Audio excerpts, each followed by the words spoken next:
इटा काଣା है कह तो। अरे এইটা মাখন ফুল है। तो आमर बारियाड़े बहुत सारा माखन फूल होइछे। तो आज भावली माखन फूल रेसिपी बतामी। आज ब्लॉगटा पूरा संबलपुरी रे ही हेबा।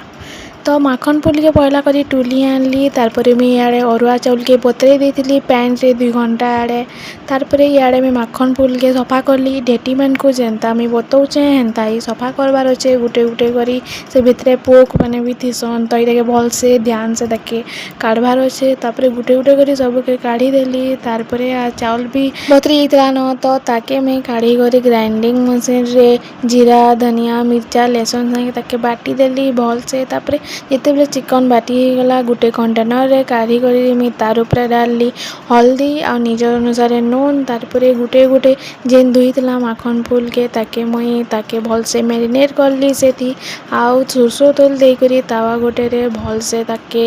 उतके देली आउ जेते बेले गुटे आड़े गोल्डन फ्राई हिथबा सेते बेले ही ताके पलटी देव सब पलटी गला परे आरो आड़े भी जेते टाइम लागबा टिके कम आँच रे टिके स्लो कुकिंग करले फ्राईटा भल हेसी एंड क्रिस्पी हेसी देन इटा रेडी होगलान पूरा क्रिस्पी देखा जाउचे